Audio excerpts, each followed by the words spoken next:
The Chicago Bulls probably not competing in the Eastern Conference this season, but they may be holding all the cards as we approach the NBA's trade deadline. Every contender wants Alex Caruso. Zach LaVine wants out. I don't know if anyone wants him. And DeMar DeRozan could swing the title if he goes to the right team. Pat, the designer from Locked On Bulls, joins me now. And Pat, this is a team fresh off a 118-107 loss to the Toronto Raptors. Not a great one.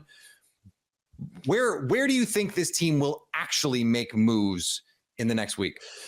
I think that a Zach LaVine trade will come. I think that's the one thing that probably will get done because there's just not a connection between him and the head coach that's here right now. Billy Donovan has his extension in place that nobody knows what it is, the length of it, how long he's. We assume he goes like when the last Reinsdorf is gone in the world, right? Like that's pretty much when Billy Donovan leaves. So I think right now there's not a relationship there that seems like it's a working relationship right now. And so they're going to move on, to me, from Zach LaVine in any case, because you can get back maybe okay veteran pieces and things that I guess get you out of a contract of a player that you don't want to get to the point where it becomes something disgruntled.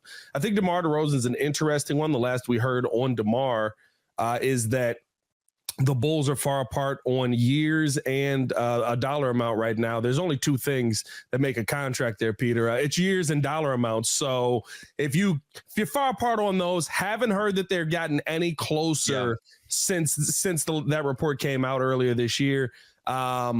So I would assume that DeMar's probably out the door as well. The price that they hold on Caruso is very high, though. They're talking about 2 first-round picks for him. I think if teams are willing to pay that, maybe they would consider talking about trading away Alex Caruso. But right now, they feel Alex Caruso is a culture setter, a tone setter for this team, and a piece that I guess eventually when they do start these winning ways that we keep hoping come, that Alex Caruso is a player that you want to have there as a leader on that team. So I think right now, 2 out of the 3 pieces that you named, I could see the Chicago Bulls moving on from, but the most enticing piece is probably the one that they will hold on to.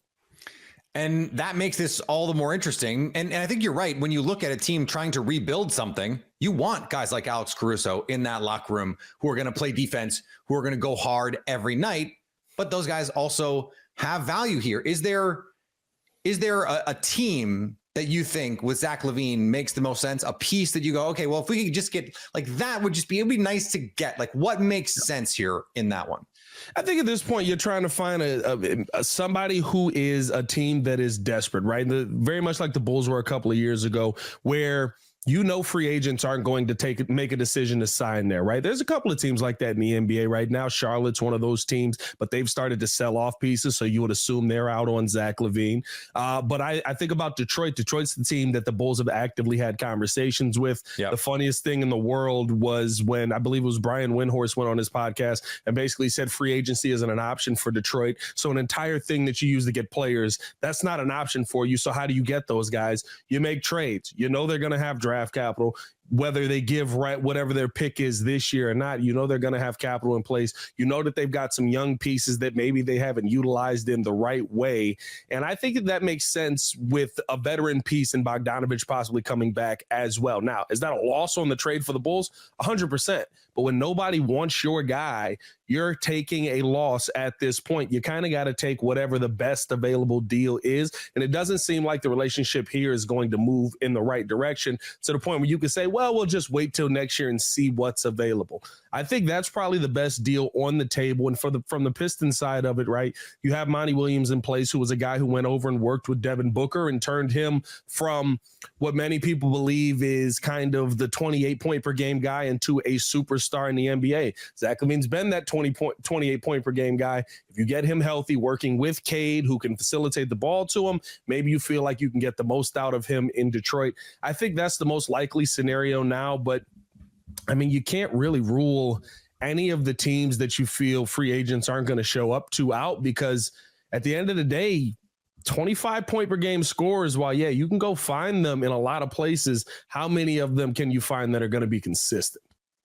Stay up to date all year on the Chicago Bulls by subscribing to Locked On Sports Today and Locked On Bulls on your favorite podcast app and on YouTube.